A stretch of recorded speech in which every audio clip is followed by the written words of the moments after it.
Hi everybody and welcome back to the YouTube channel. My name is Perpetual Ojoshide. Hope you're good, hope you're fine. So today I want us to talk about peer pressure, the issue of peer pressure. And the truth is, on this topic I have filmed about 4 times, I kid you not. But I don't know, something would happen, I would delete the video, and me coming here, I want to believe it's the right time. What prompted me to do this video is the information I got from my YouTube analytics. Now my audience is between 18 to 54 years old. Thank you so much. And now I notice for the gender, I have more male viewers than female viewers. But in all of this information, I just want to say thank you for always coming back to watch the videos. And then something actually happened. When I got that information about the ages of my subscribers, my friends from the other side of the screen, and then the gender, the male and the female, you get it. I said, why not talk about peer pressure? Why not talk about peer pressure? I know the young ones who are 18 to say early 20s would say your advice is unsolicited. They would say hold it. But the truth is, I would say what it is. I would just tell you. And then for those who are 30, 40, 50, I would come for you as well. So, my friends, I just want you to know that in talking about peer pressure, it's not totally a bad thing. Peer pressure is not totally a bad thing. There is something called positive peer pressure. And this positive peer pressure helps an individual becomes everything beautiful. It helps an individual go about their passion, be creative, to brace up and become everything they believe God has called them to be, because they are in a good circle of people. They have people who are helping them become better. People who, after everything, they would ask you, okay, how have you done it? What are you doing? Your values, talk to you about life and hear what you have to say.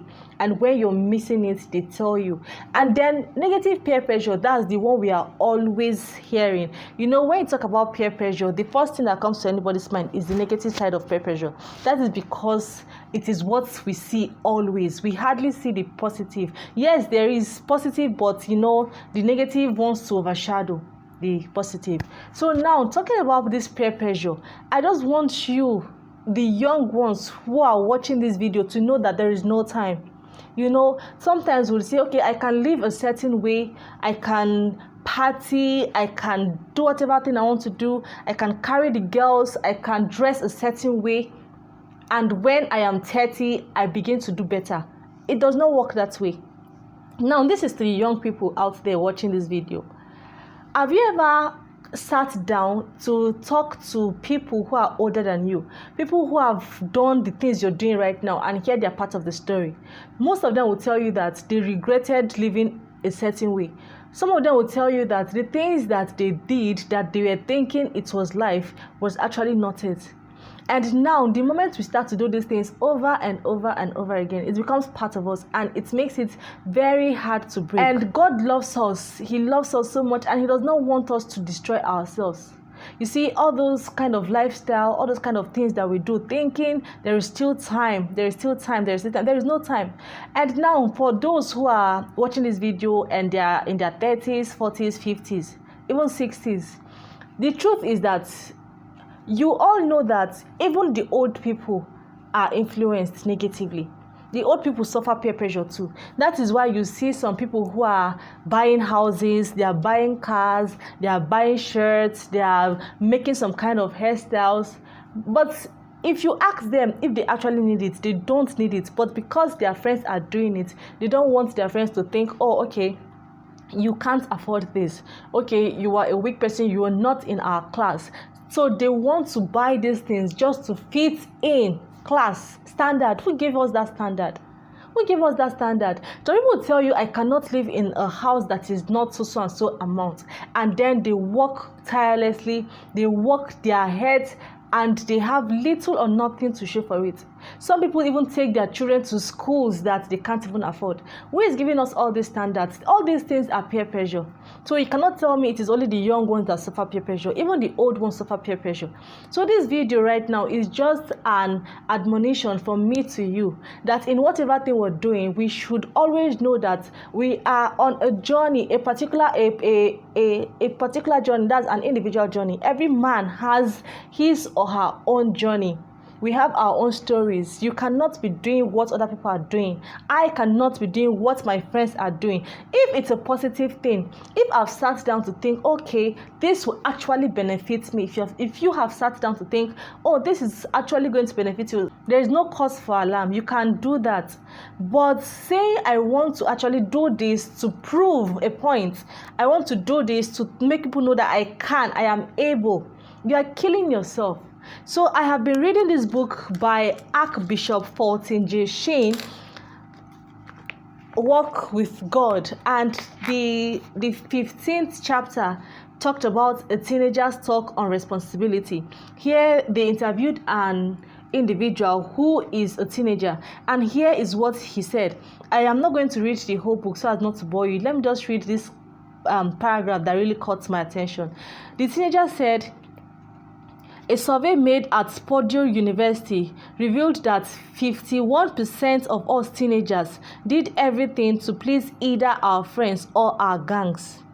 So instead of conforming to the commandments as did our forefathers, we have our own commandments. That is why we dress alike, we talk alike, and that is why we pretend to like the same kind of music and have the same heroes. We have to have some sense of responsibility. Where else can we go except ourselves? So now this is a teenager saying this, and I want to believe that this commandment that this particular teenager said they have abandoned, I want to believe it's maybe a family value. Maybe the teenager or the teenagers are from a godly family, a family where they have morals guiding them, they have principles, where they are respectful, they have all this beautiful stuff happening for them as a family. And then this teenager begins to go away from the teachings, maybe teachings from their grandparents to their parents, and now from their parents down to them. But they choose to neglect it just because they want to fit in.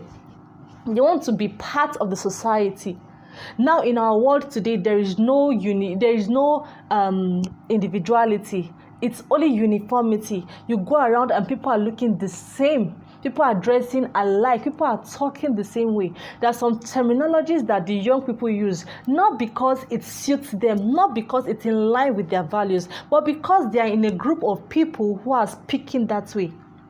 This video is to make you know that you have been called on a personal walk. You have been called on a personal walk. You can't, or I can't be doing the things that my friends are doing. I want to know myself that way. That is why you need to befriend yourself, like I always like to say it. Spend time with yourself to know who you are. And this is for the young ones, this is for the young adults, and this is even for those who are in their 40s, 50s. So I will be back again with another valuable content. Until then, I remain Perpetual Ojashide. Bye. I love you. Bye.